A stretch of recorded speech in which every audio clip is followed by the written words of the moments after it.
आज के लेक्चर में हम डिस्कस करेंगे नॉर्मल डिस्ट्रीब्यूशन पे बेस्ड कुछ न्यूमेरिकल्स। तो पहला जो क्वेश्चन है हमारे पास वो है, in a sample of 1000 cases the mean of a certain test is 40 and standard deviation is 2.5 assuming the distribution to be normal and find the following parts.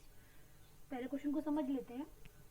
हमारे पास 1000 केसेस का कोई सैम्पल है, n इज इक्वल टू, यहाँ पे हमें जो है number जो है वो 1000 दिया हुआ है। अब उस जो हमने डिस्ट्रीब्यूशन लिया है उस डिस्ट्रीब्यूशन का जो मीन है वहाँ पे 14 है और स्टैंडर्ड डेविएशन जो है वो 2.5 है। तो मीन और स्टैंडर्ड डेविएशन हमें गिवन है यहाँ पर। तो मीन लिख लेते हैं यहाँ पे, मीन सॉल्यूशन मीन जो म्यू है is 14 and sigma the standard deviation is 2.5. How many students scores between 12 and 15? कितने स्टूडेंट्स हैं जिनके मार्क्स 12 और 15 के बीच में आएंगे। 1000 स्टूडेंट्स हैं हमारे पास, उनका एवरेज मार्क्स 14 है, स्टैंडर्ड डेविएशन 2.5 है। डिस्ट्रीब्यूशन को नॉर्मल डिस्ट्रीब्यूशन एज्यूम करते समय हमें बताना है कि कितने स्टूडेंट्स हैं जिन्होंने 12 और 15 के बीच में स्कोर किया है।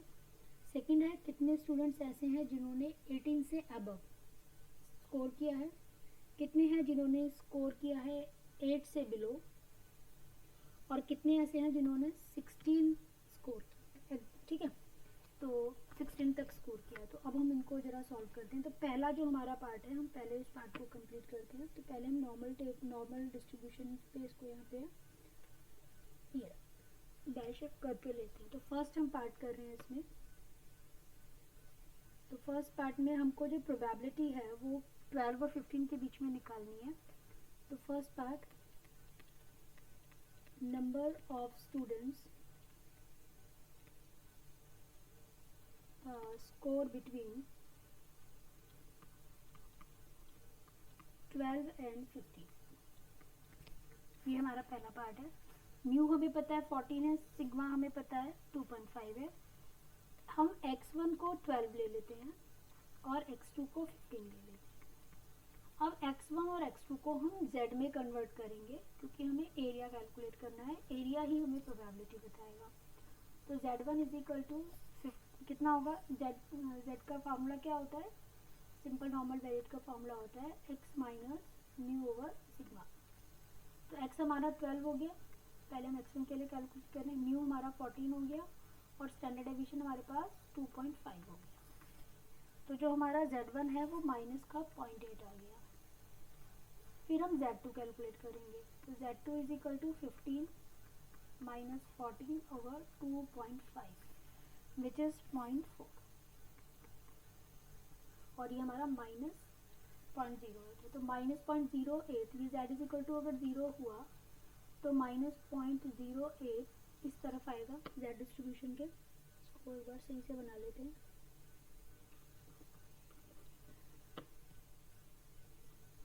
इधर है माइनस 0.8, चलिए मान लीजिए हमारा z is equal to minus 0.8 इधर आ रहा है और 0.4 इधर आ रहा है। तो हमको ये एरिया चाहिए, ये वाला। ठीक है, तो probability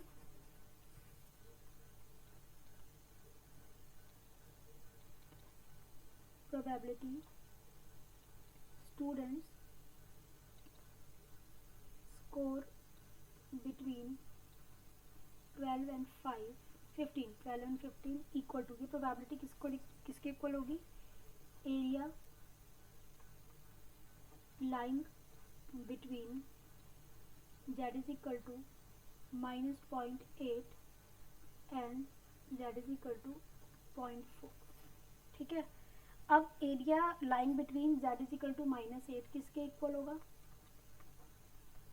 area between z -8 to 0 का एरिया किसके बराबर होगा, z is equal to 0 to z is equal to 0.8 है ना, यहाँ तक का ये वाला इतना, ये वाला।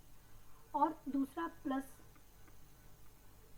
एरिया ये 0.4 से 0 से 0.4 का एरिया, तो area between z is equal to 0 to z is equal to 0.4। अब नॉर्मल टेबल में हम जाएंगे और वहाँ से एरिया की वैल्यू ले लेंगे। तो नॉर्मल टेबल ले रही,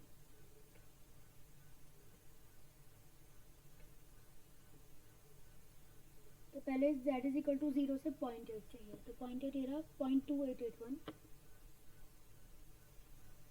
ये रहा 0.8 0.2881 0.2881 प्लस 0 से 0.4 0.1154 0.1554 ये 0.1554। तो अब हम इनको ऐड कर लेते हैं, तो ये हमारे पास आया 0.4435। ये प्रोबेबिलिटी आ गई है ना। अब हमसे नंबर ऑफ स्टूडेंट्स पूछा है, तो नेक्स्ट पेज पे चलते हैं। तो नंबर ऑफ स्टूडेंट्स हमें निकालना है ना, प्रोबेबिलिटी नंबर ऑफ स्टूडेंट्स। तो हमारे पास एरिया कितना आया, एरिया ही हमारी प्रोबेबिलिटी है, तो 0.4435 आया। और टोटल हमारे पास 1000 केसेस थे, तो उसमें 0.4435 से प्रोडक्ट कर देंगे, तो आपके पास आंसर आएगा 443.5 स्टूडेंट्स। अब स्टूडेंट्स का जो नंबर है वो कैसा होगा, है ना, 0.5 में तो नहीं होगा ना नंबर ऑफ स्टूडेंट्स, तो हम इसको इक्वलेंट कर लेंगे 444, राउंड ऑफ कर देंगे। तो ये अप्रॉक्सीमेट हमारा आंसर आ गया कि 1000 में से 4044 स्टूडेंट्स ऐसे हैं जिनके मार्क्स 12 और 15 के बीच में आए हैं।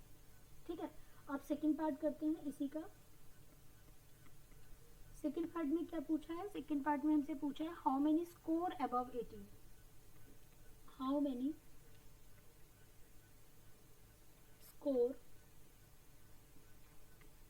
अबव 18, कितने ऐसे जिनका 18 से अबव स्कोर रहा है। तो ठीक है, 18 से अबव स्कोर के लिए भी हम देख लेते हैं। ये हमने नॉर्मल कर्व लिया क्योंकि हमें यहाँ पे ड्रॉ करके एरिया का आइडिया लेना है। तो पहले हम क्या करेंगे, जो 18 है ना इसको z में कन्वर्ट कर लेंगे, तो x की वैल्यू ना 18 है, तो z हो जाएगा x minus mu, 18 minus mu हमारा 14 है अपॉन 2.5। तो ये हमारे पास z की वैल्यू आ गई सेकेंड क्वेश्चन के लिए 1.6। तो हमको क्या निकालना है, number of students score above 18, है ना, नंबर ऑफ स्टूडेंट्स है। प्रोबेबिलिटी से लिखेंगे, नंबर तो हम बाद में कैलकुलेट करेंगे। प्रोबेबिलिटी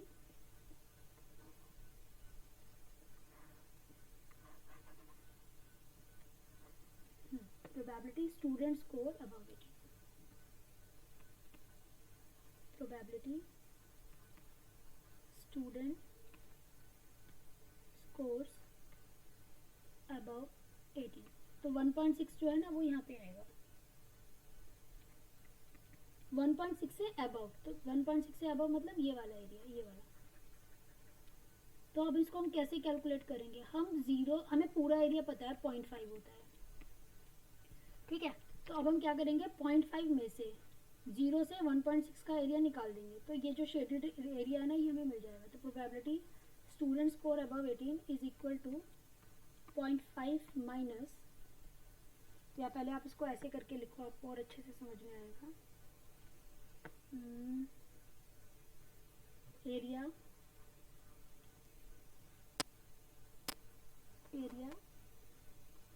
z ग्रेटर देन 1.6 है ना। तो ये अब समझ में आ जाएगा कि z की वैल्यू, जो एरिया है वो हमें कहाँ से चाहिए, 1.6 से बड़ा z की वैल्यू 1.6 से ग्रेटर के लिए हमें एरिया चाहिए। तो कैसे निकलेगा, 0.5 माइनस, है ना, और प्रोबेबिलिटी z की value 0 to 6, z is equal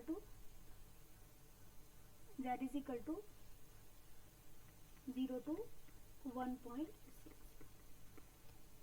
तो 0.5 माइनस, अब टेबल में जाएंगे 1.6 की टेबल वैल्यू लेंगे,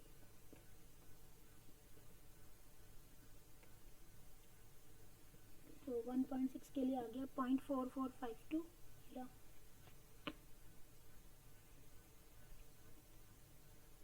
0.4452, यहाँ लिख देंगे 0.4452 विच इज़ 0.0548। अब आपको नंबर ऑफ स्टूडेंट्स चाहिए, नंबर ऑफ स्टूडेंट्स यहाँ लिख लेते हैं रिक्वायर्ड, नंबर ऑफ स्टूडेंट्स जो भी हमें रिक्वायर्ड थे 1000 इंटू 0.0548 तो विच इज़ 54.8। 54.8 तो स्टूडेंट्स का नंबर नहीं हो सकता, तो राउंड ऑफ करने के बाद 55 स्टूडेंट्स ऐसे हैं 1000 में से जो 18 से अबव जिन्होंने स्कोर किया। ठीक है, अब इसी का फिर से थर्ड पार्ट देखते हैं, कितने ऐसे हैं जिन्होंने 8 से नीचे स्कोर किया है। थर्ड पार्ट इसी क्वेश्चन का, how many score below 8, below 8। तो बिलो 8 के लिए पहले हम z की वैल्यू निकाल लेते हैं। x इज इक्वल टू जो है वो 8 है, तो z is equal to 8 minus जो भी आपका म्यू, म्यू कितना था 14 डिवाइडेड बाय 2.5, तो विच इज़ -2.4। तो माइनस अब x की वैल्यू कितने ऐसे हैं जिन्होंने 8 से नीचे नंबर आए, बिलो 8 आए हैं, तो हम बिलो 8 के लिए देखो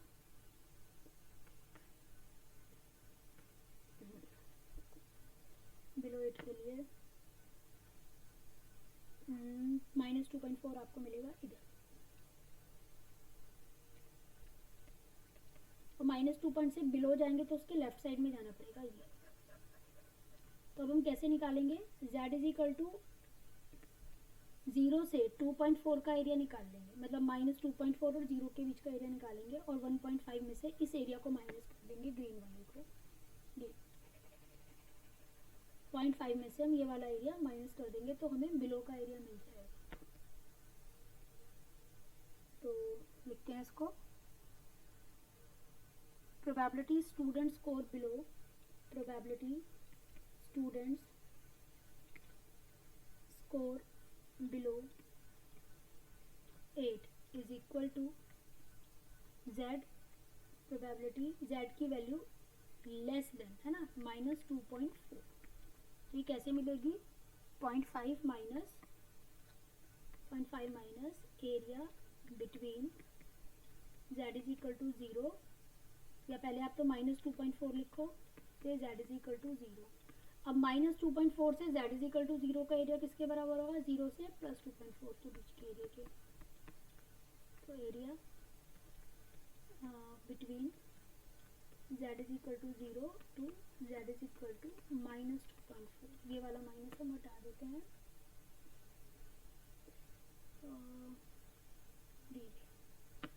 इसको ठीक से लिखते हैं, z between z equal to -2.4 equal to z is equal to 0 से 2.4। ठीक है, तो अब 0.5 माइनस, तो टेबल से हम 2.4 तक का एरिया ले लेते हैं, तो 2.4 का जो एरिया है वो है 0.4918, 0.4918।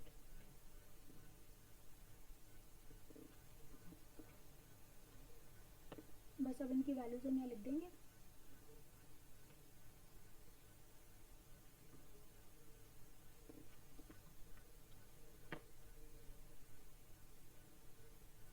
तो 0.5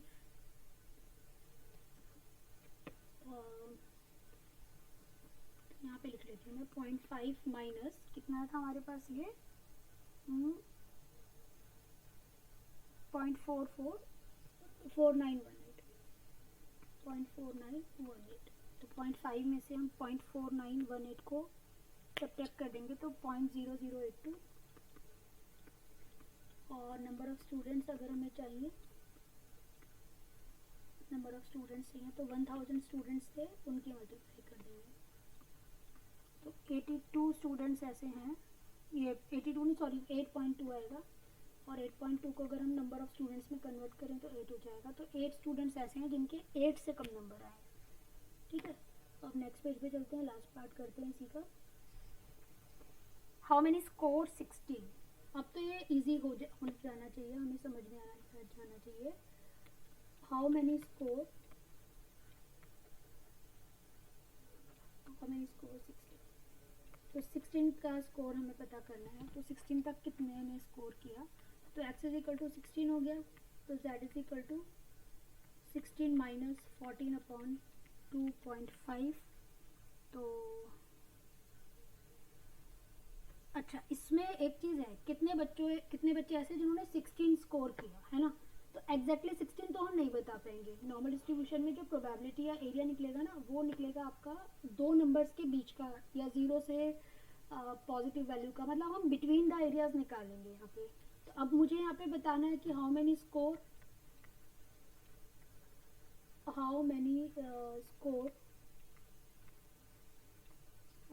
16। तो 16 को मैं मान के चलती हूँ कि 16 लाइज बिटवीन 15.5 और 16.5। लेने को तो आप 15 और 16 भी ले सकते हो, लेकिन इस तरीके से हम ले रहे हैं 15.5 से 16.5, क्योंकि नॉर्मल जो एरिया हम निकालते हैं ना नॉर्मल कर्व से, वो बिटवीन 2 पॉइंट्स एरिया निकलता है, ठीक है। किसी हम एक स्टेप पॉइंट पे एरिया नहीं निकाल सकते, वैल्यू नहीं निकाल सकते, बिटवीन द एरियाज निकालेंगे। तो 16 को हम दो नंबर्स के बीच में मान लेंगे। आप 15.4 से 16.4 ले लीजिए, फिर वैल्यूज उसी हिसाब से चेंजेस हो जाएंगी थोड़ी सी। तो इसको हम x1 कह देंगे, इसको हम x2 कह देंगे। तो z1 जो हमारा होगा तो 15.5 माइनस 14 अपॉन 2.5 हो जाएगा, विच इज़ 0.6।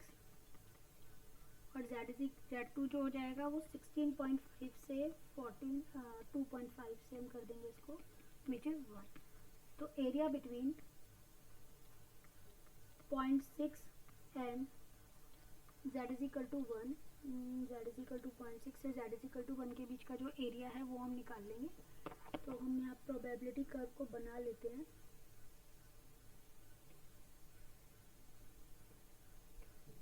तो z इज इक्वल टू 0.6 तो हमारा इधर आ जाएगा,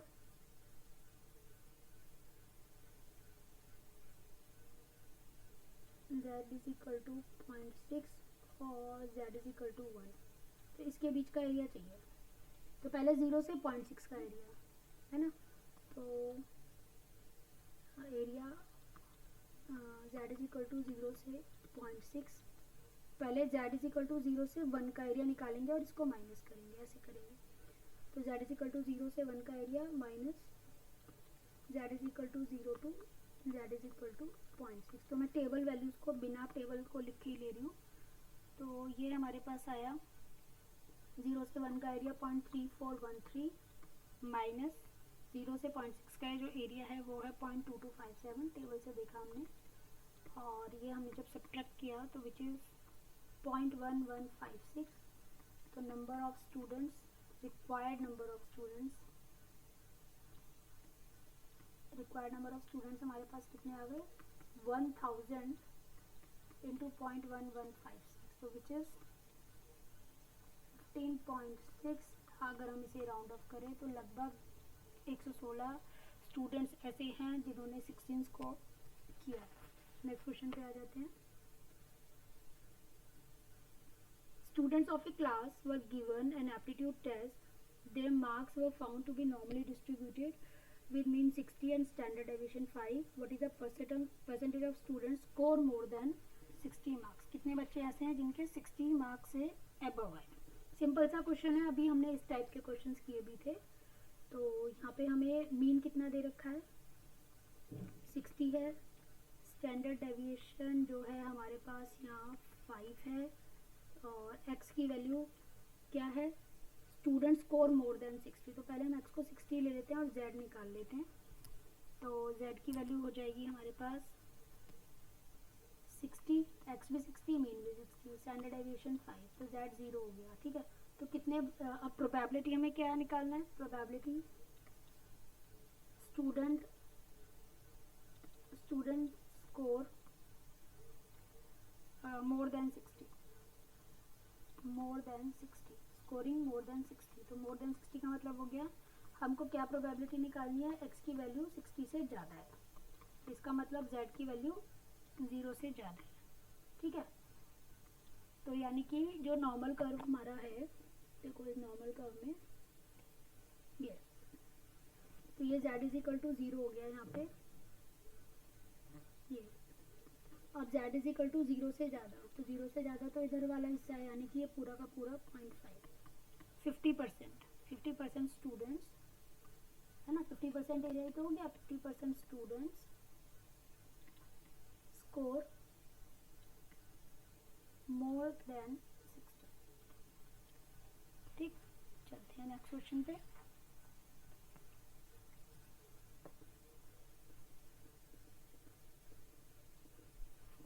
A sample of 100 dry battery cells tested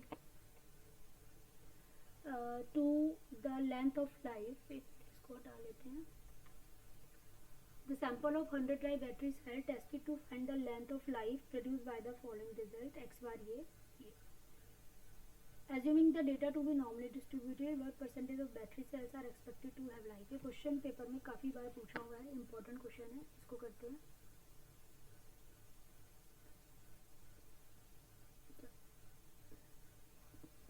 तो यहाँ पे हम सॉल्यूशन ले लेते हैं।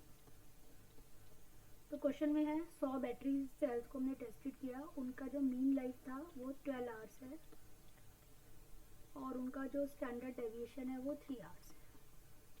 कितनी बैटरीज ऐसी हैं जिनकी लाइफ 15 आवर्स से ज़्यादा होगी? उनका एवरेज तो 12 आवर्स आ रहा है, लेकिन कितनी बैटरीज ऐसी होंगी उन 100 में से जो मोर देन 15 आवर्स चलेंगी? ठीक है, तो पहली जो प्रोबेबिलिटी है हमारे पास वो है more than 15 hours.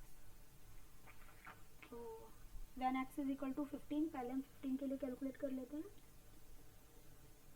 When x is equal to 15, तो z की वैल्यू कितनी हो जाएगी? 15 माइनस 12 ओवर 3 विच इज 1। ठीक है, तो प्रोबेबिलिटी मोर देन 15 आवर्स, 15 से ज़्यादा, तो x की वैल्यू 15 से ज़्यादा, तो x की जगह z आ जाएगा, z की वैल्यू 1 से ज़्यादा। तो हम यहाँ पे अगर नॉर्मल कर्व लें, ये नॉर्मल कर्व है और यहाँ पे हमारे पास z की वैल्यू 0 है इधर, और यहाँ पे हमारे पास z की वैल्यू 1 है। तो हमें कौन सी चाहिए प्रोबेबिलिटी, कौन सा एरिया चाहिए? ये वाला एरिया चाहिए, z की वैल्यू 1 से ज़्यादा। तो 0.5 में से ये वाला एरिया अगर हम निकाल दें, मैं इसको रेड मार्क कर देती हूँ, 0.5 में से अगर हम ये वाला एरिया निकाल दें, रेड पोर्शन वाला, तो हमारा आंसर आ जाएगा। तो प्रोबेबिलिटी है ना, तो एरिया कौन सा एरिया चाहिए? z ग्रेटर देन 1 का एरिया चाहिए। तो वो हमें कैसे मिलेगा? 0.5 minus area between z is equal to 0 to z is equal to 1। तो 0.5 माइनस, तो z इज इक्वल टू 0 से 1 का एरिया हम देख लेते हैं, 0.3413 होता है ये। तो 1 का एरिया ये रहा 0.3413, ये रहा 0.3413। तो विच इज़ सब्ट्रैक्शन के बाद आ गया 0.587। अब हमें परसेंटेज बतानी है ना, और 100 बैटरी हैं, तो परसेंटेज ऑफ बैटरी, तो 100 इंटू 0.1587, तो 15.87% बैटरीज ऐसी होंगी जिनकी लाइफ 15 आवर्स से ज़्यादा होगी। ठीक है, अब हम नेक्स्ट पार्ट पे आते हैं, इसके नेक्स्ट क्वेश्चन पे आते हैं, इसी के लेस देन 6 आवर्स। सेकेंड है लेस देन 6 आवर्स, 6 आवर्स से कम होनी चाहिए। तो x को हमने 6 ले लिया, तो z कितना हो जाएगा? 6 माइनस, है ना, 6 माइनस 12 ओवर 3, तो विच इज -2। तो प्रोबेबिलिटी हमें क्या लेनी है? लेस देन 6, या ऐसे लिख लेते हैं probability x is less than 6।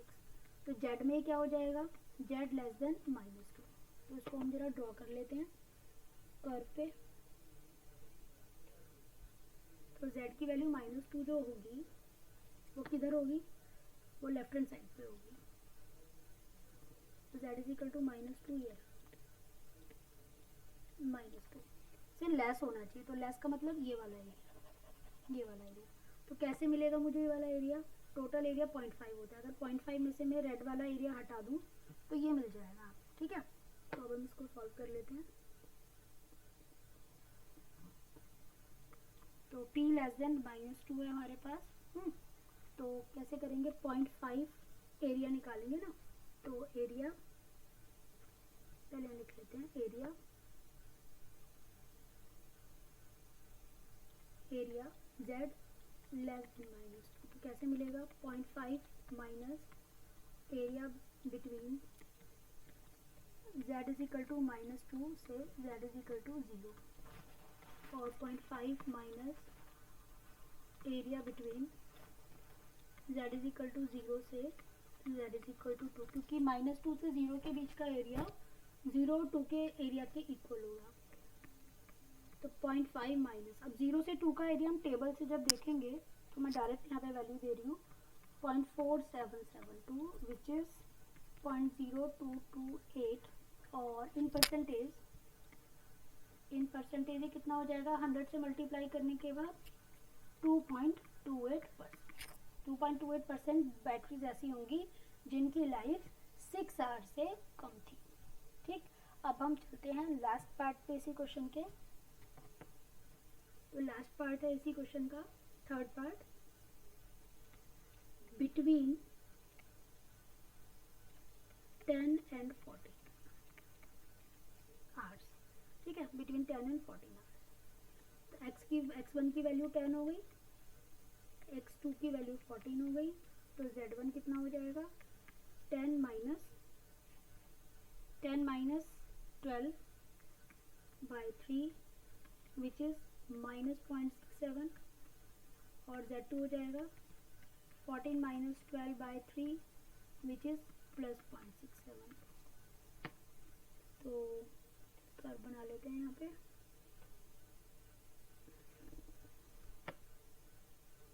तो z1 माइनस 0.67 इधर होगा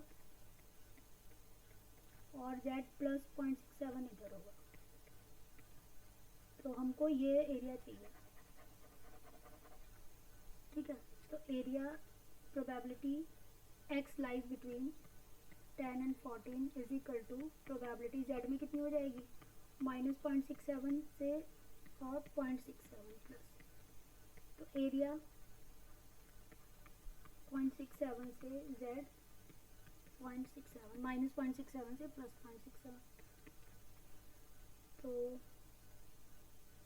अब देखो इतना एरिया अगर मैं निकाल के उसका ट्वाइस कर दूंगी तो रिक्वायर्ड एरिया आ जाएगा। तो area between -0.67 to z is equal to +0.67 is किसके बराबर होगा, twice the area between z is equal to 0 to z is equal to +0.67, क्योंकि देखिए 0 से नेगेटिव साइड का एरिया ये वाला ये बिल्कुल इसी के इक्वल होगा। तो ये जब हम कैलकुलेट करेंगे पॉजिटिव साइड के लिए, नेगेटिव साइड का भी यही होगा, तो 2 टाइम्स हो जाएगा। तो जब हम टेबल से इसकी वैल्यू लेंगे z इज इक्वल टू 0 से 0.67 की, आप टेबल से खुद देखना वैल्यू क्या आएगी, मैं यहाँ लिख देती हूँ 0.2485 है। तो इसका जब हम ट्वाइस करेंगे तो ये हमारी वैल्यू जो होगी 0.4970 होगी, और रिक्वायर्ड जो परसेंटेज है यहाँ पर वो आएगी 49.7%, यानी कि 49.7% बैटरीज ऐसी हैं जिनकी जो लाइफ थी वो 10 और 14 आवर्स के बीच की रही है। अब मूव करते हैं नेक्स्ट लास्ट क्वेश्चन पे। लास्ट क्वेश्चन बाकी के क्वेश्चन से थोड़ा सा अलग है। यहाँ पर हमका इससे पीछे के क्वेश्चन से हमको मीन और स्टैंडर्ड डेविएशन दोनों गिवन थे और हम एरिया कैलकुलेट कर रहे थे, प्रोबेबिलिटी कैलकुलेट कर रहे थे। यहाँ पे हमें एरिया गिवन है बट हमको मीन और स्टैंडर्ड डेविएशन निकालना है। तो ये जो क्वेश्चन है इसको मैं पढ़ देती हूँ, समझा देती हूँ, फिर हम इसको सॉल्व करेंगे। तो एक नॉर्मल डिस्ट्रीब्यूशन है, इसमें 31% आइटम्स 45 के अंदर आते हैं और 8% आइटम्स हैं जो 64 वैल्यू के अबव है। तो इस डिस्ट्रीब्यूशन का मीन और स्टैंडर्ड डेविएशन बताना है। तो हम पहले अज्यूम कर लेते हैं, let mean is equal to mu standard deviation is equal to sigma. हमने यहाँ x1 को 45 ले लिया है और x2 को हमने 64 ले लिया है। ठीक है, तो z1 क्या हो जाएगा, z1 is equal to 45 minus mu over sigma. Mu sigma अगर हमें पता चल जाए तो हम z1 निकाल ही लेंगे, and z2 is equal to 64 minus mu over sigma. ठीक, अब ये हमें टर्म्स, ये z1 z2 आ। अब हमें देखो, हमने यहाँ पे माना कि मैं रेंडमली मान रही हूँ x1 45 है, तो x1 के रिगार्डिंग z1 होगा यहाँ पे प्लॉट। ऐसे ही x2 जो है मान लीजिए वो 64 है, तो यहाँ पे x2 के रिगार्डिंग z2 प्लॉट हो। इन्होंने कहा 31% आइटम 45 के अंडर है, उससे नीचे है, तो ये एरिया 31% हो जाएगा। टोटल यहाँ तक का एरिया, हाफ एरिया 50% है, 31% यहाँ का एरिया हो गया, तो ये 19% हो गया। ठीक, तो यानी कि area between z is equal to 0 and z is equal to 1, z1 area between z is equal to 0 and z1 is 0.1। ऐसे ही area between z is equal to 0, अब ये यहाँ तक का इधर वाला अगर हम देखें z2 वाला, तो 8% आइटम 64 से अबव है, तो ये 42% एरिया होगी। तो 0 से z2 का area and z2 is equal to 0.4। अब हमें एरिया पता है, अब हमें z की वैल्यू नहीं पता। ठीक है, अब हमें एरिया पता है कि z0 और z1 के बीच का जो एरिया है वो 0.19 है, और z0 से z2 के बीच का एरिया 0.42 है, but we don't know what is the value of z1 and z2। Area पता है, z1 z2 नहीं पता। पहले हम क्या करते थे, z की वैल्यू पता होती थी, हम टेबल से देख के एरिया लिख देते थे। अब हमें एरिया ढूंढना, एरिया पता है, z1 z2 ढूंढना, तो देखो उसको कैसे करते हैं, नेक्स्ट पेज पे समझाती हूँ उसको। तो हमने यहाँ से z टेबल ली, इसको हमने यहाँ ओपन किया, और मैं यहाँ पे अभी आपको लिख के दे रही हूँ area between from table, table को कंसीडर करेंगे, from table for area, from table for area 0.19 z is equal to, अब यहाँ पे 19 के लिए, एरिया 19 के लिए z की वैल्यू कितनी है वो देखेंगे। तो देखते हैं यहाँ पे, देखो इधर ये वैल्यू है 0.1879, ये 0.49 की है, z की वैल्यू 0.49 है, तो एरिया हमारा आ रहा है 0.1879। फिर हम इससे अगली वैल्यू पे चलते हैं, वो 0.195 है, तो z की वैल्यू अगर 0.50 है तो एरिया जो है वो 195 है। अब हमको 0.19 की वैल्यू चाहिए। ठीक है, 0.19 के लिए z की वैल्यू क्या है, तो 0.1879 और 0.1915 के बीच में ही 0.9 आएगा, तो z की वैल्यू भी इन्हीं के बीच में आएगी। तो मैंने क्या करा, इनके बिल्कुल मिडिल वैल्यू ले ली, जिसकी ऐसी z की वैल्यू इस तरह से सेलेक्ट की कि वो 0.49 और 0.50 से इक्वल डिस्टेंस पे है, तो मैंने यहाँ पे 0.496 लिया, बिल्कुल मिडिल में, मतलब एक एवरेज वैल्यू हमने यहाँ से पकड़ ली। ऐसे ही फ्रॉम टेबल फॉर एरिया, दूसरा एरिया शायद 0.42 था, अब 42 के लिए देखना है, तो 0.42 यहाँ 41 है, 492 है, देखो ये 0.4192 तो है, z की वैल्यू अगर 1.4 है तो एरिया है 0.4192, z की वैल्यू अगर 1.41 है तो एरिया है 0.4207। तो अब हमें 0.42 के लिए z की वैल्यू चाहिए, तो z की वैल्यू इन्हीं के बीच में लाई करेगी, तो 0.41 और 1.4 और 1.41 के बीच में z की वैल्यू आएगी। ठीक है, तो z की वैल्यू मैंने यहाँ पे ऐसे ही एवरेज वैल्यू ले ली 1.405, मिडिल वैल्यू ले ली, तो z की वैल्यू 1.405, 0.42 के लिए z की वैल्यू होगी।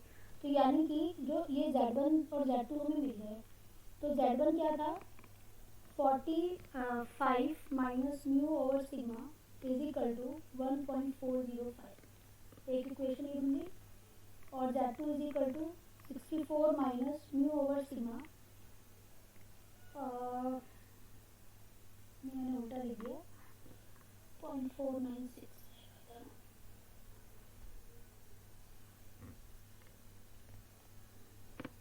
और माइनस के 0.496 आएगा क्योंकि वो लेफ्ट हैंड साइड पे था ना, इसलिए लेफ्ट हैंड साइड की वैल्यू थी तो हम उसको माइनस ले, लेफ्ट हैंड साइड की थी ना वैल्यू तो नेगेटिव वैल्यू हो जाएगी।